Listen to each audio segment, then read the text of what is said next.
Would you like to see if anybody wants one of these?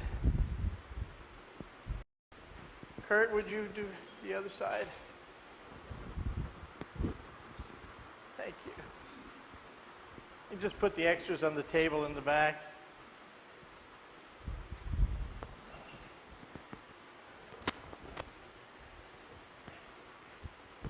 Well, tell me how you like that picture up there. Does that look good to you?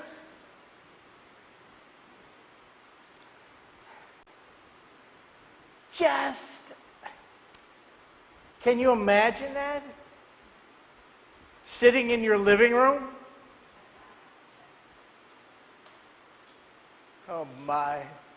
Can you feel your fingers going through it?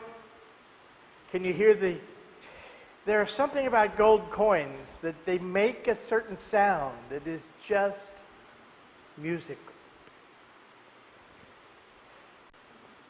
When that piano is in really good shape and perfect tuning, and my hands are in good shape, I used to say to my piano tuner in Cincinnati that it sounded like a xylophone with golden bars.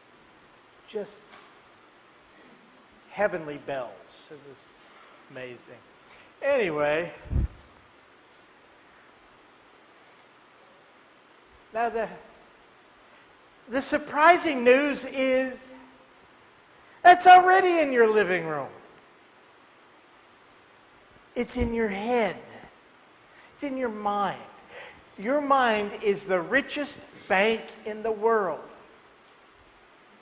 You've heard in Unity for decades, years in your life now. First in mind and then manifestation, right? It's a principle. What's a principle? It's a law. It's like gravity. You cannot break that or avoid it. First in mind and then in manifestation. What we want is the other way around. We'll see it, we'll believe it. Yeah, well, how's that working for you?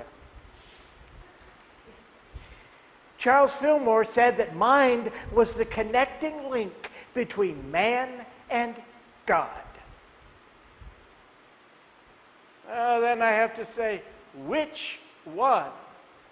Not which God, which man, which mind?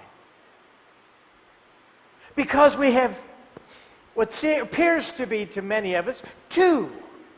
We have a natural consciousness, a human consciousness, a consciousness built up all the stuff we were taught in kindergarten and by our parents and by observation, by our senses. And a lot of it is, well, I'm going to get downright crass and tell you the bottom line bold truth. Bullpucky. Do you know that term? I really do not know what it means. Bullpucky. But it feels good in the, well, yeah, it feels good to say. It's kind of explosive. It's not the truth. We have that human consciousness, but we also have a spiritual consciousness. And that's an awareness of what is true, eternal, unchanging. There are times when you really feel, you know that something isn't right. You know that a thought, an attitude, a belief isn't right because there's something down in you that knows the truth. The Bible puts it very clearly. I will place my truth in their inward parts. I love that line. So where do you think it is? Behind your esophagus? I've often said I think it's in the liver. Because nobody will ever look for it there. But must be in the liver, because if you find it, you will be a long liver. Oh, in the 60s there were jokes they called groaners. That one qualifies. That was not pre-planned. Anyway, you could tell that. It's in us. It's implanted within us. The problem is we've put a lot of layers of other stuff over the top of it. The reason I put the box of all that stuff is those are symbols of riches. Now we think from the human or the material consciousness, it's stuff like that. In the spiritual consciousness, it's divine ideas and principle and truth, things you can hang on to that never change, such as God, such as God's love for you, such as the power of the Christ in you to perform amazing things. Remember, Jesus said, and I do not think he was stretching the truth or lying, the things I do, you will do, and greater. But first you have to know where to go, where to look. Your mind is your treasure house. Its credit is good, and through it you can collect all the assets you need from the higher self, the inner self, the Christ in you, from God mind, or divine mind.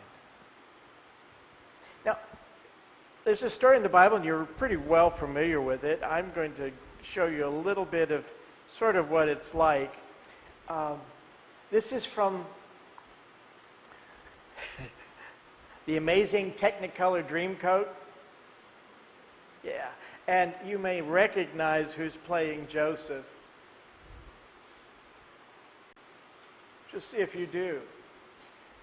Joseph in The Amazing Technicolor Dreamcoat.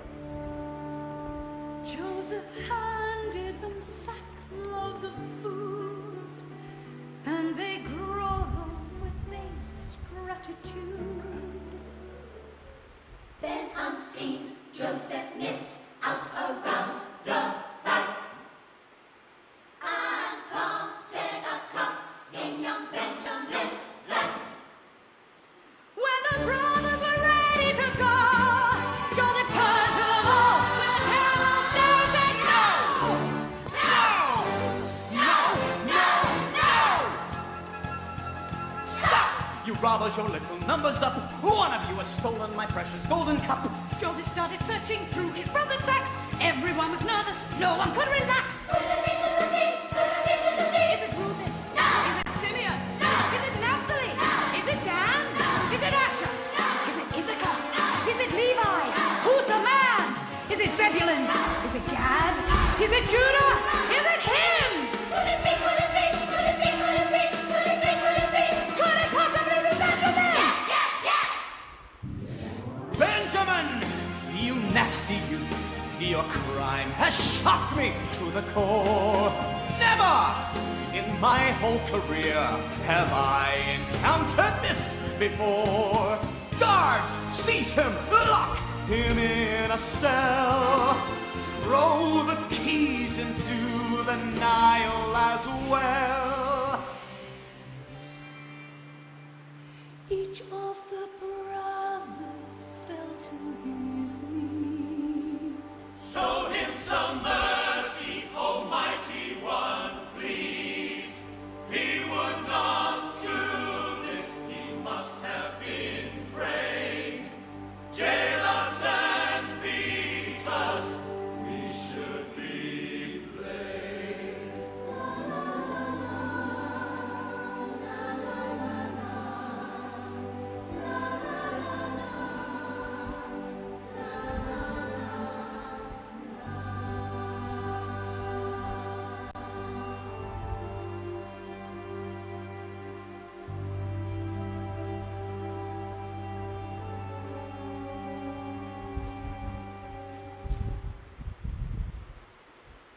That's all. The movie is divided into 20 parts, so that's part 17. Do you recognize Joseph? Donny Osmond. A young Donny Osmond, but a Donny Osmond no less. Now, It's a story about how one group of people used this truth that your mind is your treasure house. It's your treasure store. It's how they used it to demonstrate prosperity, to reunite a family, and to grow in spiritual mastery of love's healing power. Now, the reason we're not going to, well, we could read it, but it's over about 4 chapters.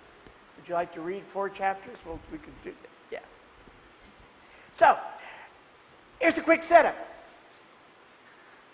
There was famine in Egypt. There was famine over the whole region.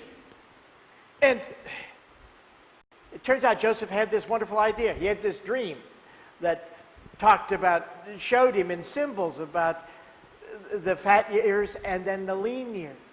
And he went to Pharaoh Pharaoh contacted him about this dream and ended up being put in charge over all the storehouses, all of Pharaoh's stores of grain and food. So during the fat years, he put stuff away. And then when the famine came, they had food in Egypt.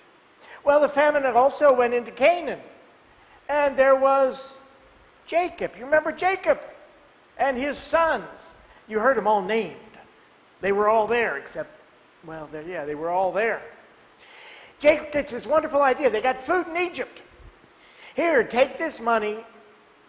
10 of you, now Joseph's gone, because remember, the brothers were jealous about that coat of many colors, and Joseph, as intelligent as he seemed to be, he kept saying how he was the brightest star,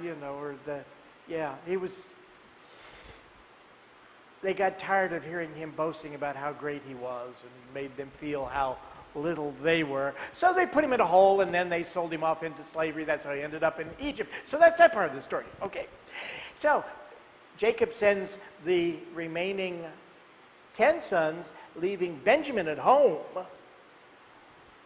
the youngest, and sends them to Egypt to go buy grain. They have money, they just don't have food.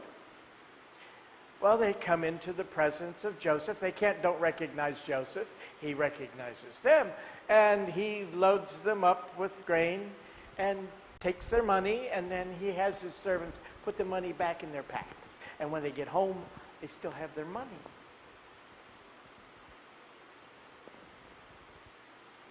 But he said, you'll never see my face again, meaning you can't come and do this again unless you bring your other brother, Benjamin. So this part you saw was the second visit. Benjamin is there. All 11 are there now this time. Father sent them again, and he sent them just in case with the money that was returned and a new portion to buy more. He sells them. He gives them all that they can possibly carry. And then he takes, in the video, it calls his golden cup. In the Bible, it says silver. So, this cup. And has it hidden in Benjamin's pack. Oh, poor Benjamin. What a setup. So you saw them going through dumping stuff out. How'd you like that ear of corn? Would you like an ear of corn? Well, I'll have a quarter of an ear, thank you. Sure beats the heck out of eating those little baby corns. Dumped those packs, or in this case they were buckets on that stage. They get to Benjamin, you saw the cup come out. Whoa. This is planned. It's exactly how Joseph set this up. And there's a reason for all of it. Each of those brothers represents one of your 12 divine faculties. The 12 divine ideas. Faith, strength, love. You want to name them all? Yeah. Lip, Jews, flows. Lipjuzeflos. Each one stands for the first letter of one of them. It's an acrostic. Lip, Jews, flows. the 12 faculties represented by the 12 tribes of the 12 disciples. First time they go, he sends money. Benjamin, they leave their faith at home. And they go to Joseph. Now, Joseph, you often think of Joseph as representing imagination. He kind of here represents, well, his name means son of fortune. It means to have a positive outlook. Son of prosperity. Son of the right hand. Sit on the right hand of God the Father. Who sits there? I said Jesus was going to sit there, right? It's the Christ. He's a representation here of the Christ. And the faculties are gathered together, but they're gathered together in the wrong state of consciousness. Remember I said two minds, material and spiritual? They're gathered following material lines instead of spiritual. Now they go to the Christ, they go to ask. You know, we need stuff. And rather than depending upon their faith to bring it to them, they're going to buy it. Now, it is the nature of the universe, of the universal creator, to give, to bestow. They get what they're coming for. But they also get the announcement, don't come back without faith. Benjamin, Ben. You got to have Ben with you next time. You have to do it with faith, with that perceiving power of your mind. In other words, in mind first. Perceive it, you'll get it. The 12 faculties, our faculties, have to be disciplined. Well, it's we who have to be disciplined in how to use them. So that's why this little scene is the process of teaching. Teaching the faculties, teaching us to use the faculties correctly. Bring them together with a divine idea. In this case, it was for food. What does food represent? What do you need? It's not just stuff you put in your mouth, it's stuff you put in your head and in your heart and in your life and in your consciousness. Divine ideas, peace of mind, sense of well-being, sense of fulfillment. That's food. But you can't buy it with material stuff. The thing that gets hidden in the pack, the cup. Oh, heard about a cup once before? The holy what? Grail at the Last Supper. What did it contain? Life. Spiritual life. It is a symbol of a vessel of spiritual life. The silver cup represents your spiritual consciousness, divine knowing, divine good, divine wisdom. And it was hidden in Benjamin's pack. It's a way of saying he had it all along. You have it all along. You just don't know you have it. None of them knew they had that within them in the pack till it was brought out and shown. You have it. Did you know that this cup of divine wisdom is within you, is available to you? It was stuck in the grain, in the food, and you think of the sack as one's consciousness and all the stuff that's in there, among the grains of foolishness, among the bits of common sense. There's this silver cup, which the Bible calls silver, and the little brother in you has it. Little brother Benjamin, faith. Faith. Jesus said you could remove mountains. Make molehills out of mountains. We make mountains out of, yeah, you know how we do that. It is within you. You have the power in your mind. You need some food, something in your life. Then you need to begin to not only see it in your mind, but realize that it's created for you. It exists for you. They didn't get turned away. Oh, and the second time, they got all that they could possibly carry. In other words, every hunger was met. Enough to share and to spare. How would you like your idea, your mind overflowing with ideas? Good ideas. Ideas that work. Not necessarily, the next great American novel or next thing that Ron Popeil's going to start hawking on television. One of the greatest inventions he ever made. You know who Ron Popeil is, right? If I say pocket fisherman, or, you get these 472 knives for only $29.95.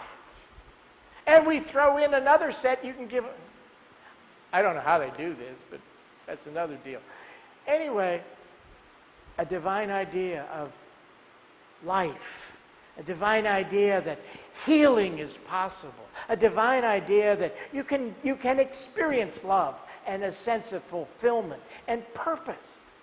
Begin to see it and say, yes, it exists for me. Remember Emily Cady said, desire in your heart, and that's the desire for anything, quality, situation. Desire in your heart. Is God telling you it's already prepared? We interpret desire in our heart as, I'd love to have it, but gee, it's too expensive, it's too impossible, I can't do that, it'll never happen for me. We want it, but we don't lay hold of the concept that it's there for us. That's why we have the desire. They had the desire for food, and they did do something. They went to Egypt. They went to what to them appeared to be the source. But they didn't go with faith. They got what they wanted, but not to overflowing. They got something. Bring your faith, and it's all you can carry. And you find you've got the cup as well of divine wisdom.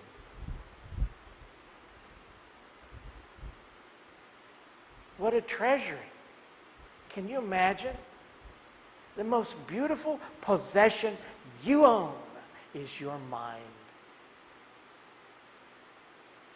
What was that phrase? A mind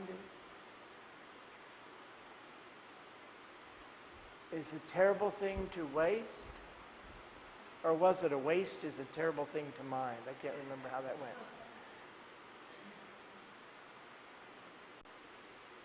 Everything we have accomplished on this planet, everything that's been done on this planet has come out of what? Mind. Somebody has had an idea. Now, ideas can come through. Ideas come to you pure and perfect, but moving through those filters of our minds and our consciousnesses that have different beliefs and attitudes, and it's got to be this way and it's got to be that way. You can get a divine idea and then bring it out into creation, into manifestation, all twisted. There are many examples in history of that. At the root of them are some wonderful ideas, but you're God's beloved child in whom God is well pleased. We're better than everybody else. That's a twisted divine idea. The source is divine idea. So it's for you to lay hold of the idea, to look for it in its purest form and accept it. That idea sometimes is quite simple. Instead of a particular house, you have the idea for a place to live. Now you clothe it how you will with what you believe that to be. but hold the idea of the right and perfect place to live. And that's what will come to you. I know in my life, I have had concepts of the right and perfect thing, and I was totally wrong. I got it, and I wasn't happy when I got it. I can remember a few things I couldn't get rid of fast enough. Oh. Yeah. Don't want to make those mistakes. Not good for me. They're not good for anyone who is touched by those mistakes. They're not good for you. You have this silver cup, this divine wisdom, but you have to look inside to find it. It's in the bag. You have to look in the bag. Oh, I look out here. It's in the bag. You have to look inside. If you never look in the bag, you're never going to find it. Ask, seek, knock. Man, that's a most important formula. And you'll notice, ask, seek, knock says ask. A-S-K. Ask, seek, knock. It's an acrostic. Because it's that important. Ask for what the right and perfect thing is. Ask for it. Seek it. And knock. And you knock by holding that image in your mind. Affirming it. Make it firm in you that it is already prepared for you and you accept it now. My good is prepared for me now, and I seek it now and I accept it now. That's a powerful statement to make, but even more powerful when you make it real to you. Got to have Ben with you. Joe knows that. That divine spirit within you knows. You need all of your faculties working together for common purpose and working in the light of truth. Sometimes you have to go deeply into that sack, into that bag, and dig through the other stuff that's got that cup covered up. But take the time. Ask, seek, knock. And it's open to you. You have the tools. It's such a simple formula. And yet, sometimes we just don't do it. We said in the opening statement that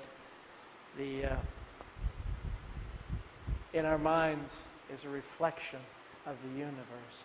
All good is available in the mind. All that you need to know is available to you.